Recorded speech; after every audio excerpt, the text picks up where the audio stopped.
Hello, everybody. This is Bart Sharp, and you are on Becoming Quantum Conscious at United Public Radio Network and UFO Paranormal Radio Network at 107.7 and 105, 103.5 out of the beautiful city of New Orleans, Louisiana, FM radio. But also, we are on the internet at www.uprntalkradio.com, Roku, Facebook, YouTube, and other internet platforms all around the world. And it's so much fun to be a worldwide person. Of course, on my show regularly, and you see the white curtains of that background, that tells you I am in lovely France. I, of course, I rent a room from a dear friend of mine. And all I can say is, if you really feel too complacent in your home, you should live in somebody else's home, because it kind of turns you upside down a little bit, because you follow other people's rules and their expectations, all these rituals that we all do in home living, and it makes you kind of flop it upside down, particularly if they're another nationality, and then you're in another country that doesn't speak your language. Nothing like it to kind of test all of your habits, all of your things that you get along so easily in your home, in your own country. So get your passport, get out there, have another life. That's my message for today. But we also got a really good alternative message today. I'm kind of laughing at myself that I got this lady to come on, because so alternative, surprisingly alternative. So without any further ado, I'm going to bring on Kay Kriesel. Hey, Kay. Hi, How you doing? I'm fantastic. How are you doing? Oh, I am so good. I'm really so happy you're on the show. And uh, I just love this title that we're bringing forth: Catholic Sisters Building Women's Spirituality. I mean, if it probably offends people. It probably scares people, and probably inspires people with this. We all have these expectations and judgments, and with that a title like that. And we're going to clear some of this up and bring some more mystery in and tell some great stories. But before we get started, I just wanted to give you a little bit of a bio about Kay. Kay Kriesel studied art therapy at Alverno College, taught by the School of the Sisters of St. Francis in Milwaukee. She has been a Catholic girl all of her life, just about. But then again, she's kind of expanded way beyond that. At the same time, has been very active in this community. Uh, and so I'm already getting away from your bio. But Kay has bridged the surprisingly narrow gap between, and this is interesting, narrow gap between Catholicism and Wicca for many years, finding common threads woven together throughout history, how Wiccans and pagans and Catholics are kind of wearing the same pair of shoes sometimes. And they're really a textile artist, and she is a textile artist and an associate of the Sisters of Charity of the Blessed Virgin Mary. Currently, she works with domestic violence, an advocate for domestic violence, also sponsored by the Sisters of Charity of the Blessed Mother Mary. But you've been in the Catholic system in a variety of ways. When I knew you and you lived in Austin, you worked directly in the church with that. So, and I'll just be very frank and honest. You don't look like a Catholic girl. You've never been to Milwaukee. You're right, I haven't. The nuns there wear, nose piercings. Yes, I know. You're not far off. So, us that are not really ingrained or we've gone to Catholic school or are not Catholic. I am Catholic, believe it or not. Uh, kind of alternative, but I don't have a nose piercing. Uh, However, maybe we ought to start by just explaining some of the terminology. Oh, definitely. So, for those who are not familiar with nuns and sisters, they are two different things. The kind of umbrella term is women religious. So, underneath the umbrella of women religious, there are nuns, and they are cloistered. So, they kind of go off and they stay in their convent and they pray, and they don't generally go out. They are very secluded. Sometimes they still wear the habit. That's kind of the uniform with the veil. Sisters, they go out into the world. They are very passionate about justice. They're very community oriented, and they usually don't wear the habit. So nuns and sisters are women religious, but to make things easier, I can just say nuns because I know that's what most people expect. Okay. And Well, then it's there's, oh, you go ahead. no, go ahead. All right, then there are associates. I'm an associate. That's also called a third order. It's kind of the same thing depending on who you ask. I've met some third order people who are very, very strict, and then I've met some who are just as laid back as I am. When you're an associate, you don't take the same vows that women religious do, the vows of poverty, obedience, and chastity. Associates or third order, you want to hang out with the women religious, essentially. You share their same mission or their charism, fancy Catholic term, and you want to be involved with them in a more formal way. So I'm an associate of the Sisters of Charity of the Blessed Virgin Mary because I really appreciate all of the justice work that they do in the Dubuque, Iowa area. Yeah, and being with them so much, you kind of know a little bit more what's on a nun's minds, a nun's values, and where their priorities are.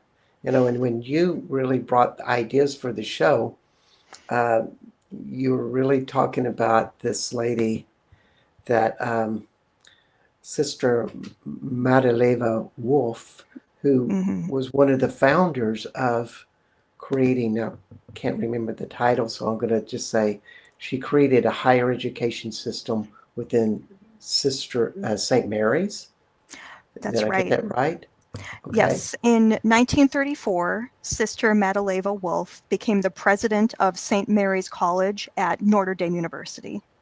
And Mm. then 9 years later, in 1943, she established the School of Sacred Theology. This was the first place in the United States where a woman could pursue graduate studies in theology. Wow. Yeah, Now, so up until then, women religious would be teaching people who were getting, well, teaching men who were getting a better education than they were. So that was Sister Madaleva's main argument was, well, we can't have sisters teaching people who are better educated than they are. They need that education too. And I think it's important to note when she started doing this in the early 1940s, because once you start to get that ball rolling of having women study theology to notice women's places in theology that other people might not have noticed, noticing, for example, women in scripture, the history of women in the church, then those women started to develop the spiritual parts of the women's liberation movement. Like yeah. there's a direct line from Sister Madaleva Wolf to Mary Daly into the And, development of feminist spirituality. and let's let everybody know who Mary Daly was. Mary Daly was credited with writing the first feminist Catholic book. I should have written that down. I know it was in the late 1960s. She Okay. wrote God the Father, or Beyond God the Father, that's it. And a lot of feminist theologians, women involved in feminist spirituality, attributed Mary Daly to starting publishing these works for the Yeah. general public. not just academically. This was the first time that a woman came out and said, well, here's feminist theology, here's a feminist lens. And that Yeah. started because of Sister Madaleva Wolf. Wow. And she was also a poet. And when you Mm-hmm. read her poetry, how can I describe it? It's almost like, well, the impression I had was this is a woman who explained intimacy in your own heart for a masculine God, Mm-hmm. which always puzzles me of how that can happen uh, with somebody because we always think that any type of passion for a man has to be sexual and it has to have that component in there, but yet this is not the case. Mm-hmm. And I wanted to get to that question later on this show, actually, about what would be the perspective, what would be the fulfillment that a woman would be so motivated to have that. Is that too weird of a question? I don't think it's that weird. I do want to say that all women religious, all nuns and all sisters are still all their own people. There isn't really a generic nun, not even Whoopi Goldberg and Sister Act. So Mm, it's hard to generalize like this huge community of different people who change and grow over time around the world. yeah. But I do want to point to the 4 women doctors of the church to answer your question.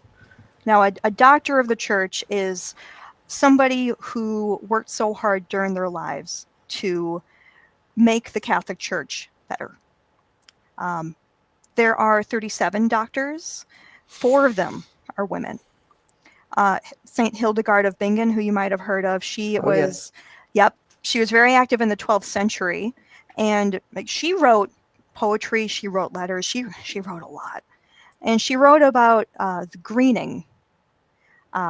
I don't speak the language that she spoke, and I know that in the language that she was speaking, it was a little bit more deep of a term. The closest we can get is the greening. And as somebody who loves gardening, I mean, I can appreciate that. So with her, the maleness of God was not that much of a factor. And then But later on, another woman doctor was St. Catherine of Siena, who was active in the 14th century. She wrote about some pretty intimate stuff with a male god. yes, So, and yes. she also held a lot of power over the priest, almost like she was the woman that kept them legitimate between them and the people because the people were about to kill them.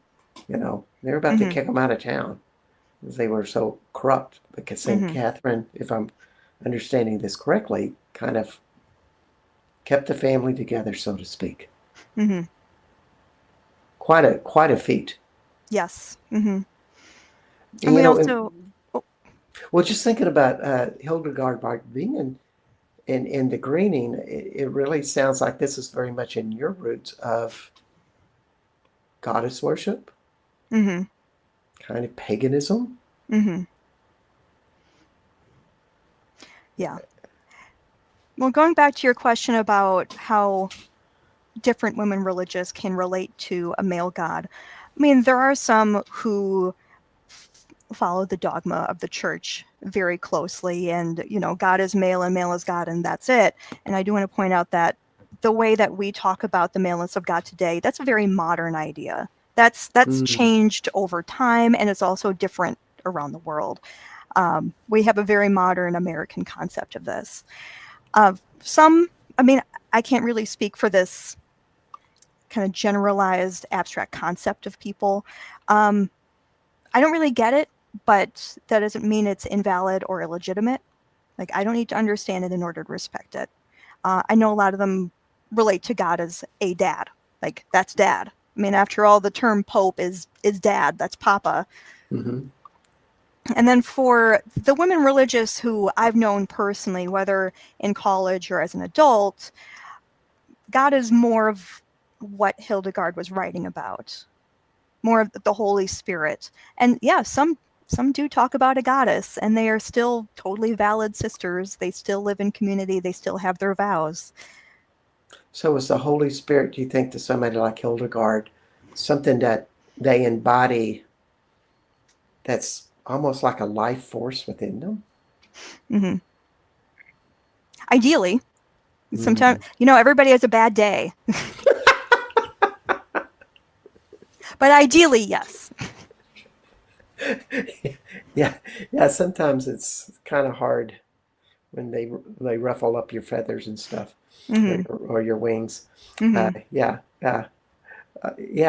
That's I think that's being here in France and stuff. That's what I see a lot. Is it's something you embody, but yet there's all of these people that they're very intellectual about it at the same time, and Mm-hmm. they're seeking it through the word, but yet it's very much what Hildegard says. It's in spirit. Mm-hmm. So just a spontaneous question. If anybody knows my show, I just spit these things out. How do you think the nuns of today find that spiritual space like that? I mean, how do you find it too? Mm. Well, the ones I've known personally find it in community, and that's a very large part of being a woman religious, is being in community, living in community. I mean, when you take those vows, you don't have your own personal property anymore. It's communal property. You have your meals together. You take care of each other when you're sick. Um, so community is a very, very large part of it. And also for the ones I've known personally, being in nature is a very large part of their spirituality. This past fall, I went on a spiritual retreat at the Christine Center in the booming metropolis of Willard, Wisconsin. That's here. When I lived in Texas, they had no idea what I was doing when I would do this, but in Wisconsin, this is it. Okay. And that's run by Franciscan sisters, and they're Franciscan is a kind of order. Like there's Franciscan, there's Dominican, there's Benedictine, and many, many, many, many, many orders. Mm-hmm. And like they're in nature here. They have this retreat center in beautiful pine forests. And then in music, in poetry, and dance. Hmm. And I just love the concept because of that we have spirituality. You give yourself up, and I always hear the stories. I'm a horrible Catholic. Let's just put it this way. I didn't learn enough. I became a Catholic in my 30s and did not do catechism to any sort of discipline. But they let me in anyway. I became a Catholic, did the vows, continued the Mass, and have a very simple version of it. But when I see them putting out the ring, it's like I'm married to God. It's a very different concept than what you say. It's like, no, I become part of community. Mm-hmm. I'm something much bigger than me, and I serve that. Mm-hmm. Mm-hmm. And I mean, they're still Catholic, so they still have the sacraments. Yeah. They still have Mass, they still have the Eucharist, they still have confession or reconciliation. Believe it or not, women religious do sin, and they do have reconciliation where they confess it. Mm. So the sacraments are still, I mean, that is a part, well, every day of experiencing the Holy Spirit in their lives. It's quite a contrast to what we see in the United States and, of course, various countries or places or societies around the world, but particularly USA. We're all individuals. It's the Mm, me movement. mm-hmm. And this is not the me movement. Mm-hmm. How do you contend with that? I mean, you're an associate. Mm-hmm. Uh, you know, what attracts you to both worlds? Well, like I said, a part of it is seeing what the Sisters of Charity and the associates of the Sisters of Charity have been doing in this community in terms of justice. They're very, very strong in helping survivors of human trafficking in the area. That's been a very passionate project of theirs for a long time. Um, you know, beyond concepts, beyond the charism, it's also just the human beings who are present. You don't just show up one day and say, hey, I read this story in the newspaper, I'd like to be an associate. There is a discernment process where you meet with several different sisters and associates regularly, and you have conversations. You pray together. You might read together. You have meals together. That's a big part of it too. I mean, that's a huge part of being a woman religious, is having meals together. And then over time, you get to know who these individual human beings are, both as individuals and as a functioning community. So, I mean, a lot of it was just very personal. Indeed, it is. Mm-hmm. And I will Yeah. say something that's happening with sisters across the United States and Europe is the population is aging. For the Sisters of Charity of the Blessed Virgin Mary, there are now more associates than there are sisters, simply by aging. And also, they've been really, really good at recruiting. Yeah. So it's this community is just trying to figure out how will this community govern itself over time. Mm-hmm. Who will be in charge of the various committees? Who will make sure the bills get paid? Who will handle the discernment process? Mm. And And it is kind of a handing off, yeah, very slowly over time. and you know, the thing that I just want to send out to people listening is, if you're looking for a charity to give to that goes out and takes it to the streets, so to speak, to serve people, just like what you're doing, this is something you might want to look into. Mm-hmm. Sounds like your money's well spent contributing to women that spend their life for something that's much bigger than them. Mm-hmm. Yeah, yeah. So when we think of Sister Madaleva Wolf, Mm-hmm. hope I got that right, Yep. and she starts this new curriculum, how to teach women higher education in spirituality within Mm-hmm. the framework of the Catholic Church. How would that look differently than men's education? Well, from what I understand, because I did read her biography a couple years ago, I moved recently, so all of my books Mm-hmm. are still packed. I couldn't bring it out to refer to it. Oh, But up until then, women who are in scripture just weren't really talked about that much. Or the Virgin Mary was kind of this abstract idea, like this wonderful ideal of what a woman should be. And everybody else is just terrible by comparison. So it was bringing alive the women in scripture and also the women saints and the roles that women have had throughout the history of the church. It's also different ways of relating to, well, each other and to God. Because at that time, women religious were usually kind of funneled into either teaching or nursing. Vast majority of the time, yeah. you didn't usually have a say. That changed in the 1960s during the Vatican II Council. Then afterwards, women religious could choose on their own if they wanted to go to school or if they wanted to be a brain surgeon or what have you. So here were all these women who were funneled into caring professions where they were usually around children, young adults, elderly people, people who were sick, which priests, not that much. Part of it depended on where you were and how decent your teachers were. But once women got into the ability to study theology, once you have that caring experience, you take that with you, and that influences not only how you learn, but also how you do theology. Yeah, yeah. So that's first parts of the stepping stone, and it also sounds like it's gives permission for more autonomous values. Oh, And I don't want to absolutely. say thinking, but yeah, you know, thinking is one part of the process. But it's like we as women, well, I'm not in that group, but women having their own value systems about what is good for women, Mm-hmm. what's good for a sisterhood. Mm-hmm. Uh, because sometimes I think that got lost. Mm-hmm. Women serving men. Mm-hmm. Yeah. Yeah. And at that point, women did all the laundry because there are all these altar cloths, and there's the stole and the abbot, the oh no, I have to go to confession. I forgot the term for the long garment that the priests wear. Yeah, it's okay. But they did the laundry, and the closest that a woman could get to the Eucharistic altar was to wash the altar cloth. Because up until the 1960s, if you got communion, you had to go up to a railing and kneel down.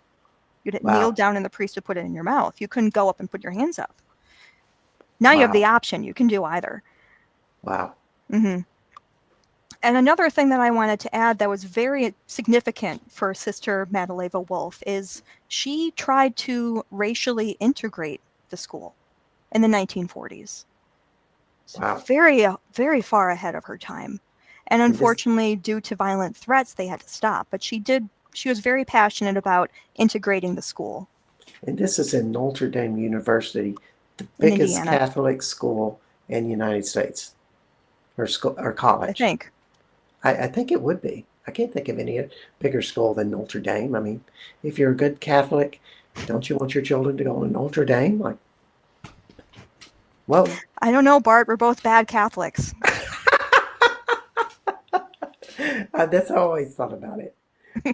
The great Golden Dome. Yeah, yeah, why not? Uh, yeah, so here she was in this huge school doing this Mm-hmm. radical stuff. Mm-hmm. Just wonders how the heck she got away with it uh, with that.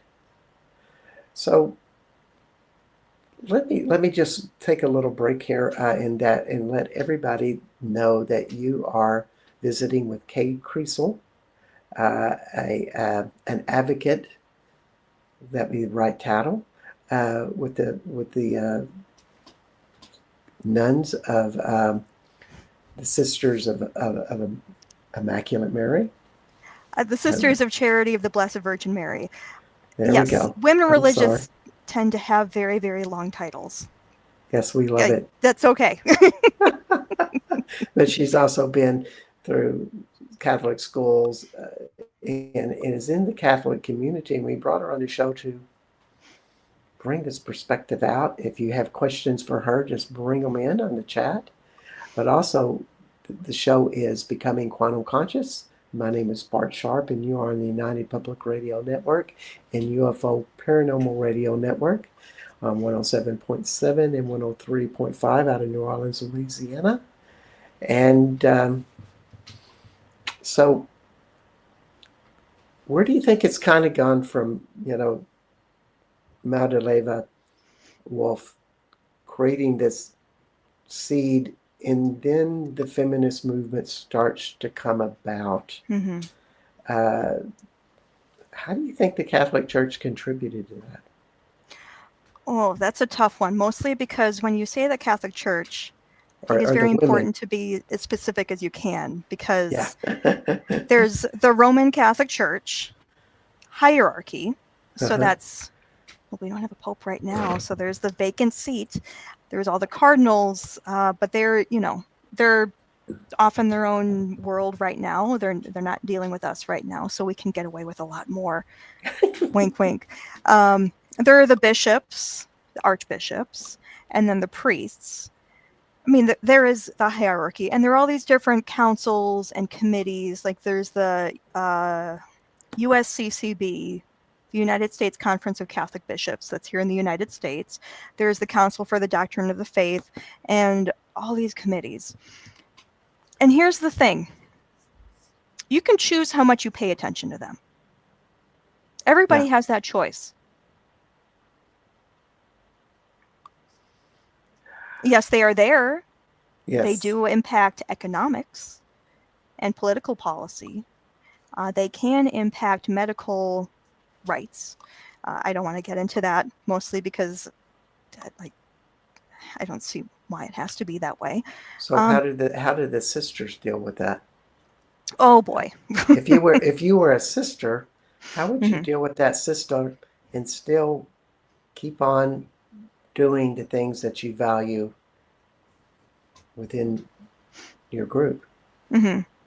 Well, the sisters, that's still a very wide, diverse group, because there are sisters who have managerial roles in the Vatican.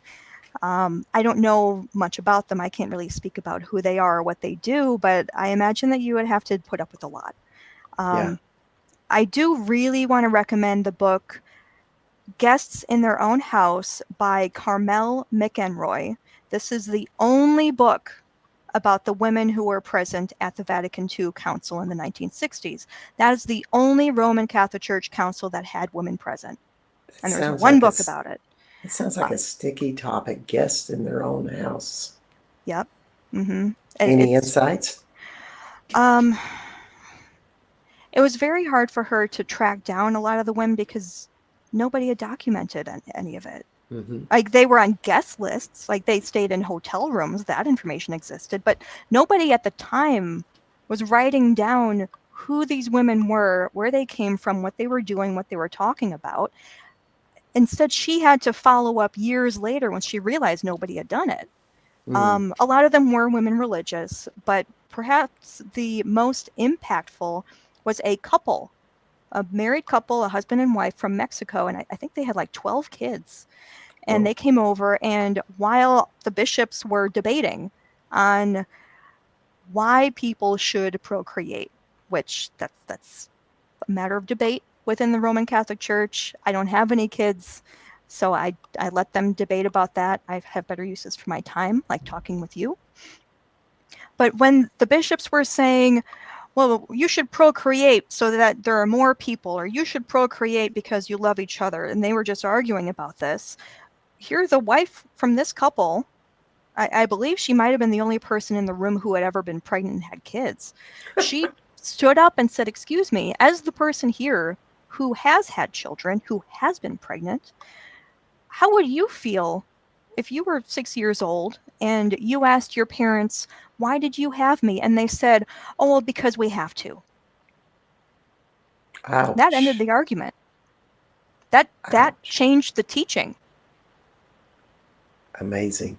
Yeah. And after that, the teaching is children are the physical incarnation of the love between the couple.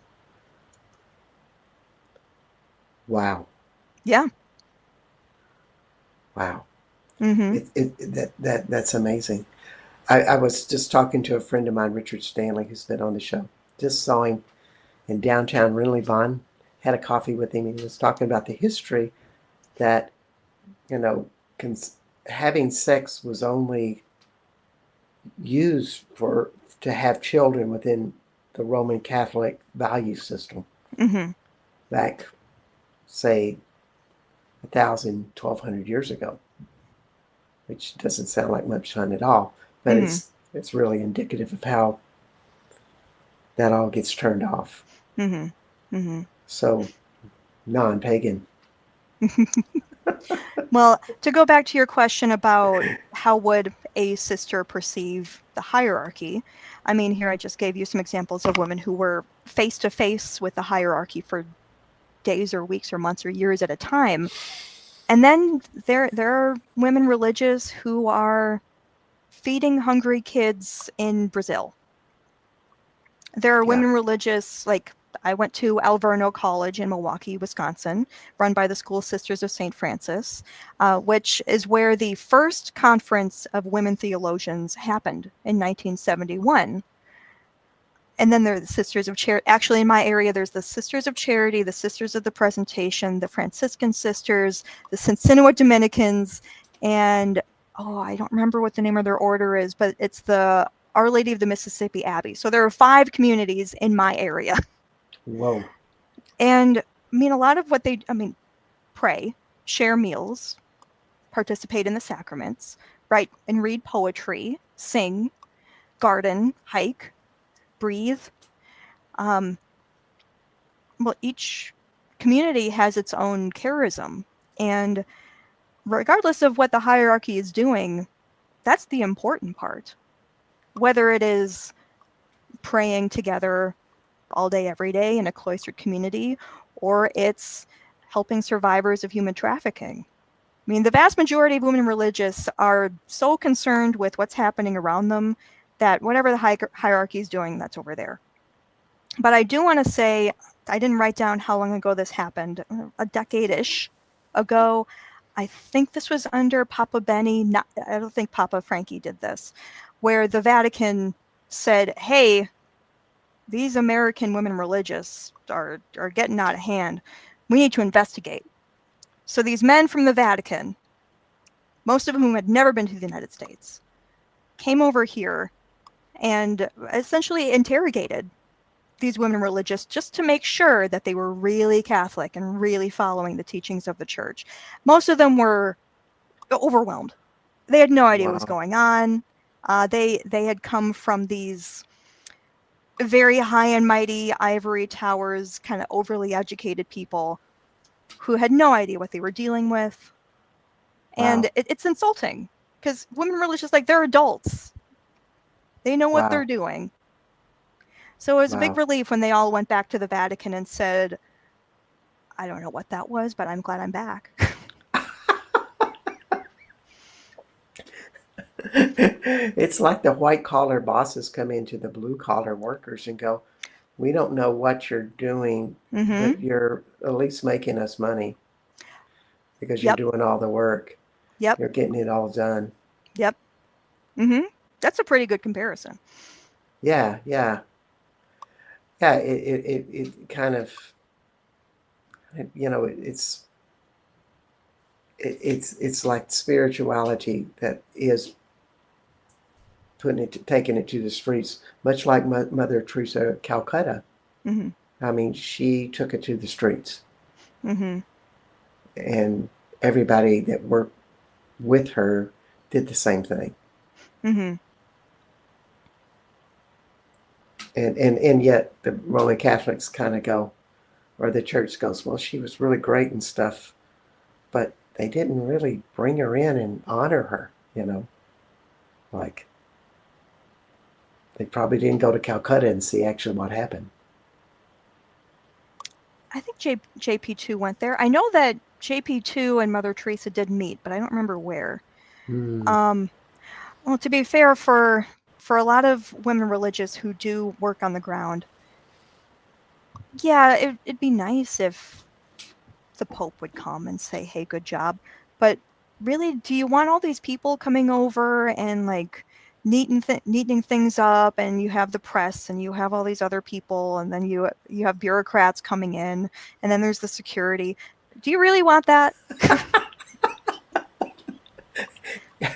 That brings up the question. I wonder what's on their minds with, of course, the passing of Father Francis, and now they're in conclave, and I guess you know, wonder what they're thinking. Like, what's going to happen now, or yeah, think that's I mean, a even on their lot of mind? people are asking that question. Yeah. Well, this past weekend, I attended a talk with Mary E. Hunt from the, it's called WATER, the Women's Alliance for Theology, Ethics, and Ritual. She came to speak to the sisters and associates of the Sisters of Charity. And yeah, we talked about the conclave and the Pope and all of this. And I mean, what it really comes down to is making a decision without the input of 51% of the population. But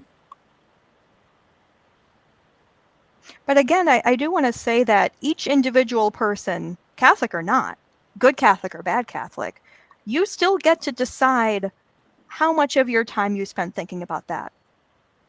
Even if you're a sister, even if you're a cloistered nun, you still get to decide, am I going to think about this all day, every day? Am I going to post about it online 24/7?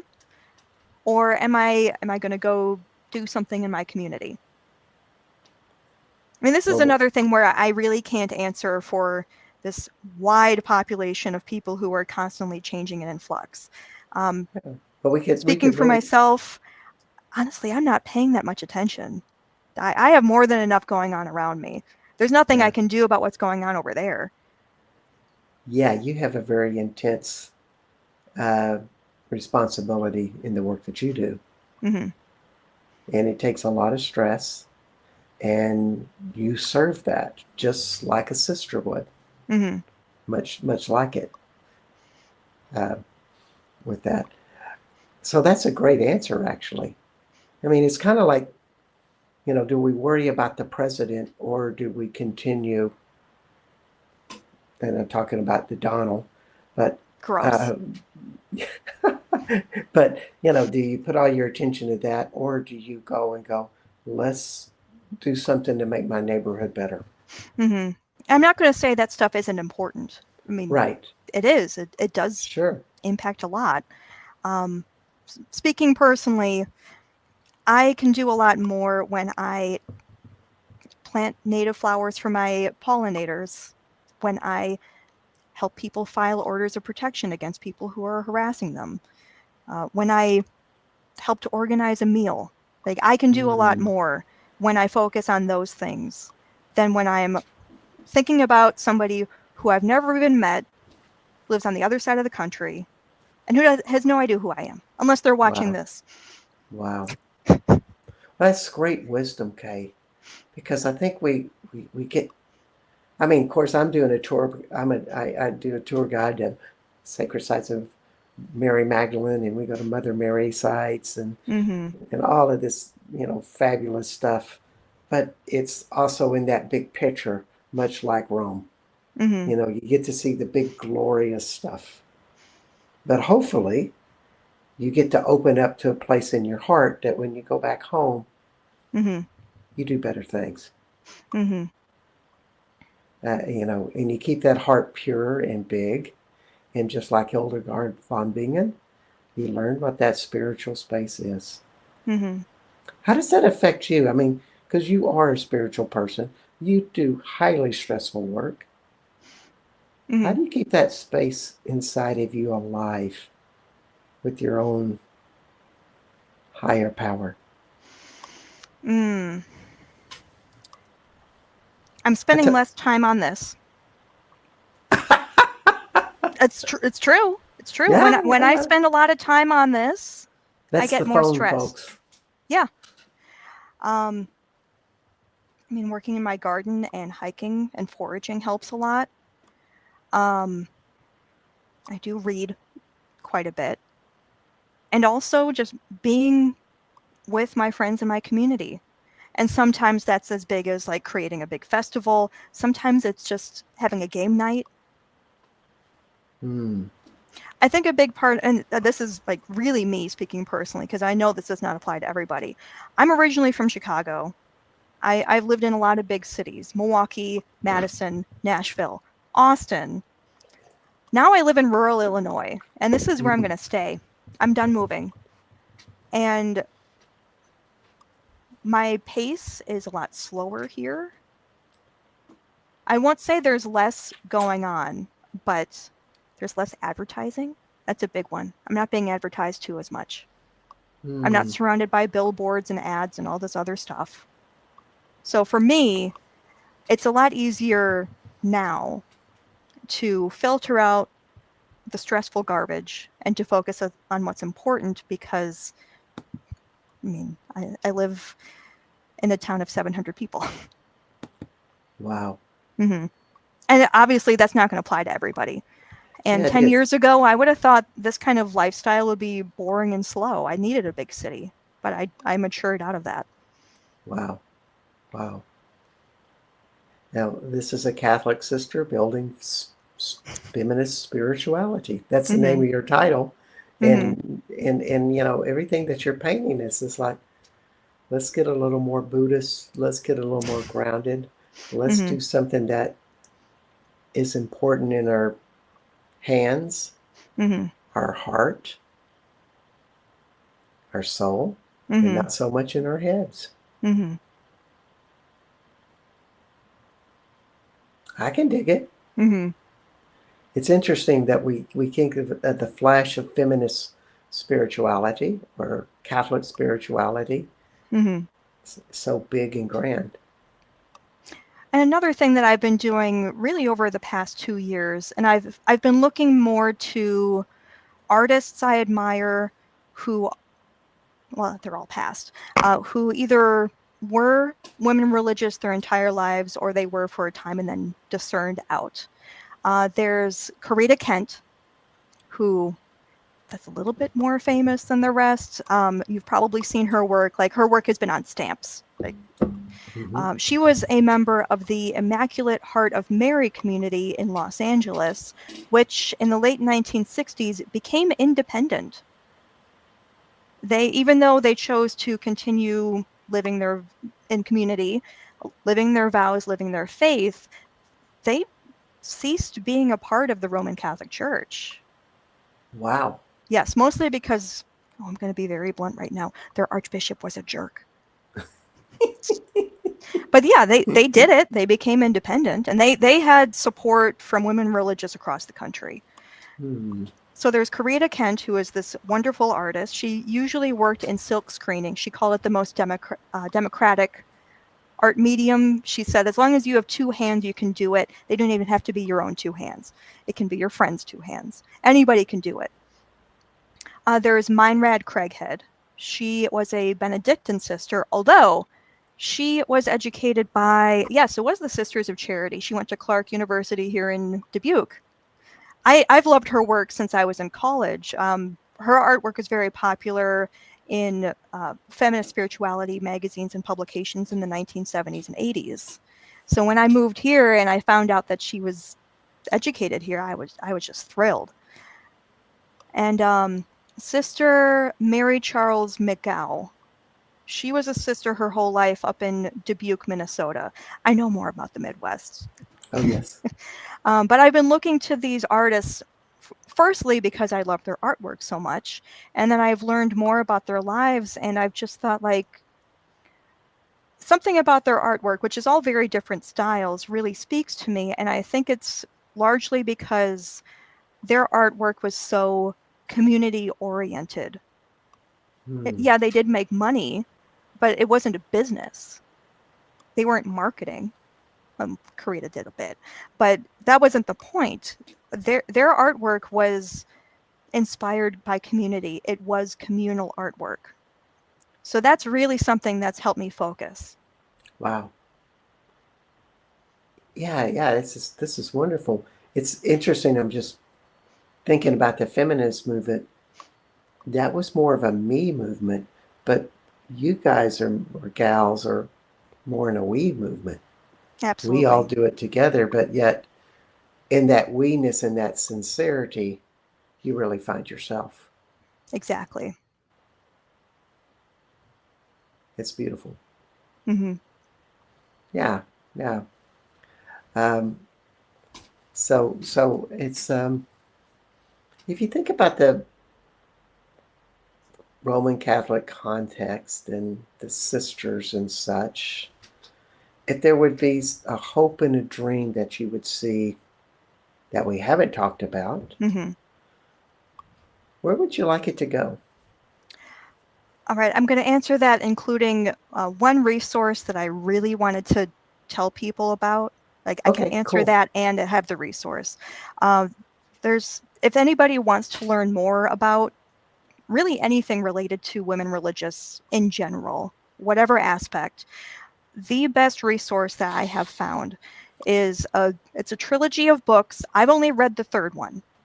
It's called Women and Christianity: From the Reformation to the 21st Century by Mary T. Malone, Malone. The first two books deal with women in the early church, and then women, like medieval women.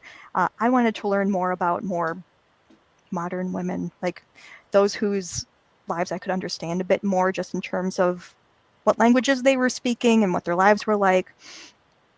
And my main takeaway from this very, very easy to understand, well-written, simple, not overly academic book is what the lives of women religious have looked like has changed across time and around the world. It has not been monolithic by any means.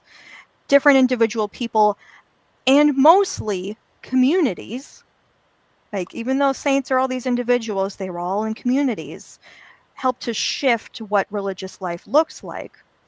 So the main issue that's been going on now regarding women religious in the United States and Europe is the aging population. And a lot of people are saying, oh no, this way of life is ending. Well, thanks to Malone's book, this is one of many different changes over time. And even though now it's shifting more towards associates, that doesn't mean it's ending. It's going to be something different in the future that we can't even imagine. Well, but I will say, go ahead. one very specific change that I want to see. One of the main reasons why, now I was born in 1985. One of the main reasons why people my age have been less likely to become women religious is because we have student loan debt. And when you have debt, you can't do those vows. You can't live in community because they can't afford to take on your debt. That has been a major influencing factor. And unfortunately, I haven't seen a lot of people talk about it. Wow. Well, so I'm hoping that there will be less debt, just in general, for everybody.